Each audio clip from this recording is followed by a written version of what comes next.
Hello, I'm Mark Turn from PersonalDevelopment.Training. Today in this short video I'll share with you 10 core ways for silencing the voice of the inner critic. The inner critic is the voice in your head that says I can't do this or this is too hard. Inner critics are typically shaped by previous experiences with failure, criticism, or injury.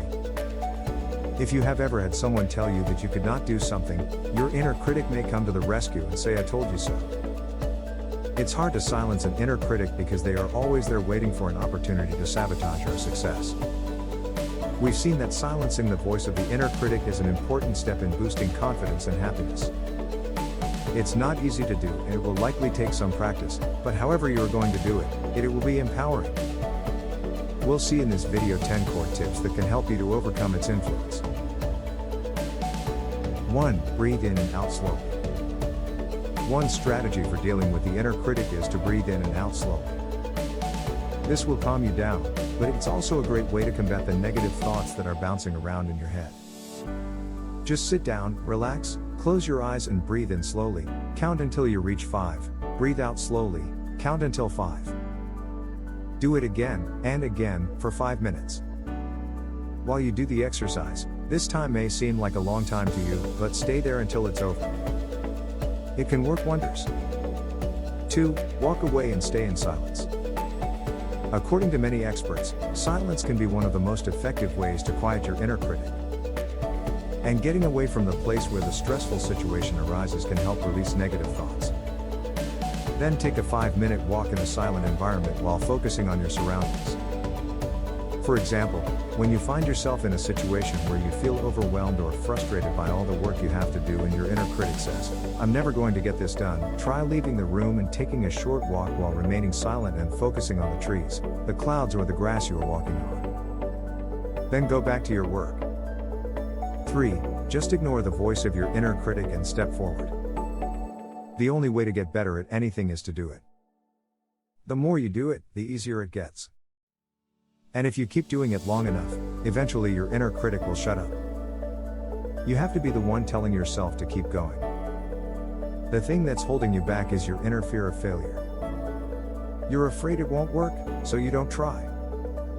But what if it does work? That's the beauty of this method, you can't fail. You can only have a good result or a bad result, but you'll never get stuck in the middle. That's why this is so effective. 1. If you get a good result, great. You have something to show for it and you can keep going in that direction. 2. If you get a bad result, you'll know something's wrong and you can make adjustments to get a better result. If nothing else, it will give you some perspective on your situation and where your action is effective and where is not. Just go ahead, just do it. Focus just on the next step, the little tiny action you can take right now, and do it. Obviously, if you get a negative result, your inner critic will reactivate. Simply do the same thing, take another small step forward. The first thing you'll notice is that it's not that scary. The second thing you'll notice is that you've just done something about it. This will give you the confidence to do more and do bigger things. 4. Overcome your mistakes and learn from them as soon as possible. Quite related to the previous point is how do you manage your mistakes? When you make a mistake, don't let your inner critic beat you up. Instead, learn from it and move on. Thus could seem difficult, but in my experience the best way to learn from a mistake is a simple process. Just focus on these questions and write down your answers. 1. What were you trying to do? 2. What is the last point you did right, just before your mistake? 3. What didn't work after? 4. What could have worked instead? Typically something different or the contrary than what you did. 5. What could you try the next time the same situation will arise and you'll be at the same point? Try it, let go of your guilt feelings, which are an awesome trigger for your inner critic. Have the confidence that the next time you won't repeat the same mistake and go on. 5. Practice positive self-talk and tell yourself the right words. You can tame your inner critic by telling yourself the right words and phrases. Using the right words and phrases is important because it will help you be kind to yourself. It will help you see your good qualities and accept them. Talk to yourself in a calm and reassuring voice. Here are the words I like to use when my inner critic starts getting out of control. 1. I am doing the best that I can. 2. This is as good as it gets right now and it's okay to be where I am at this moment. 3. I am fine just the way I am. 4. It's okay to feel all of my feelings, even if they are uncomfortable or painful. 5. It's okay to be exactly where I am at this moment. 6. It's okay to make mistakes, and it's also okay if I don't succeed at everything I do. 7. It's okay to have fears and doubts, because everyone does. 8. It's okay to be scared, because it means that I am taking a risk. 9. It's okay to be me, and it's also okay if I am not exactly who everyone wants me to be. 10. It's okay to not be perfect, and it's also okay if I am not as talented as some people. It's also a good idea to tell yourself these words every night just before bed, so they can inspire your night, and every day right after you wake up, so they can inspire your morning. 6. Get rid of negativity, focus on positivity. In a similar way, getting rid of negativity will help you silencing your inner critic. How do you get rid of negative thoughts? One easy way is to focus on all the good things that have happened in your life or that you have in your life right now. I've found it helpful to recognize the thoughts that are coming up, and then choose which ones to act on. I focus on the positive aspects of myself and my life, because that's what really matters. Writing down what you're grateful for will help you focus on your blessings instead of your flaws. More ways to get rid of negativity are: 1. Practice the technique of taking a mental break. 2. Try a new hobby. 3. Listen to uplifting music.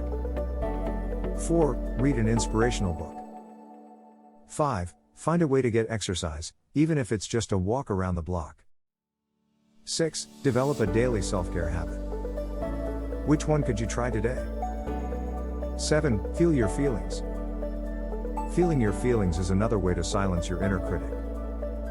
Focus on what your inner critic is telling you, then focus on the emotions it causes to you. Give yourself permission to feel whatever you're feeling, including anger or frustration or any other negative emotion.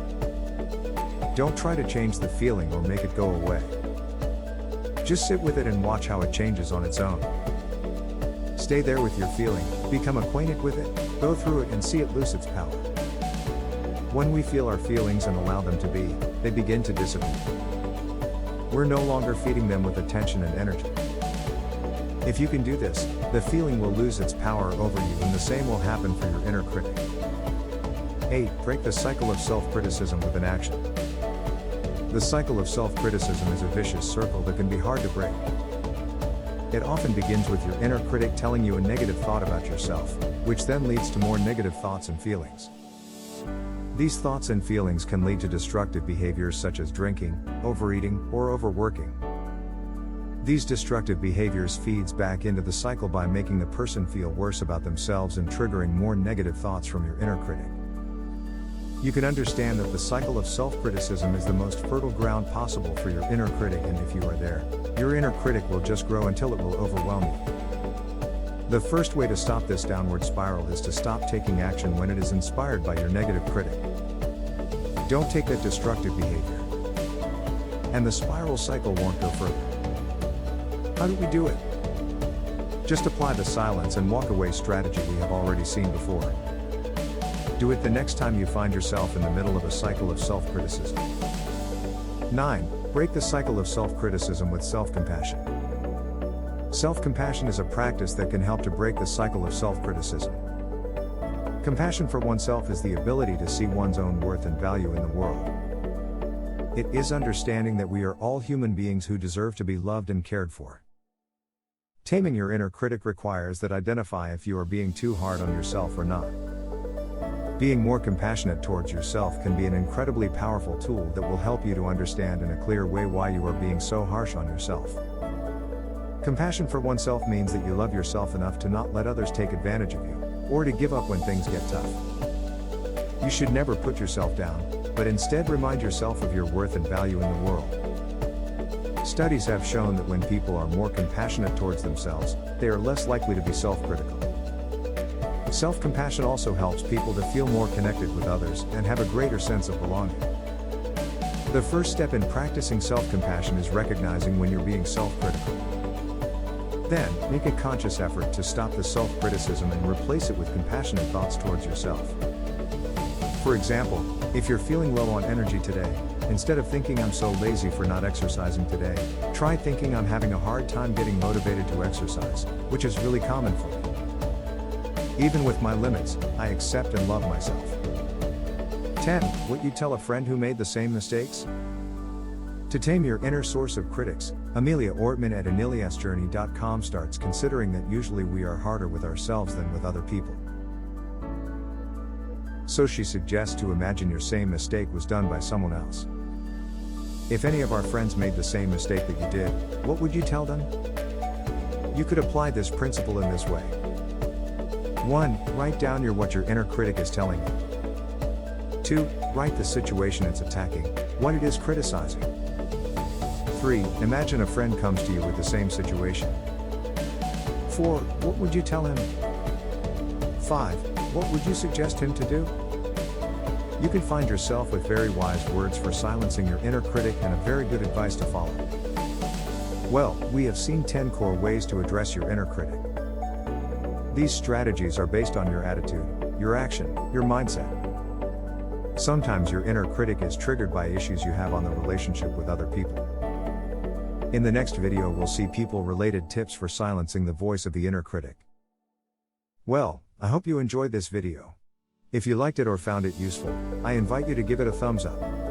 Now, if you're ready to overcome your inner critic and get a head start towards developing your self-confidence, while learning to have more courage and set your path towards unleashing your personal power, take action now and enroll in my free 30-day self-confidence challenge. Click the link in the video description below and visit us at www.thesolution2.com/freeconfidence. See you in the next video.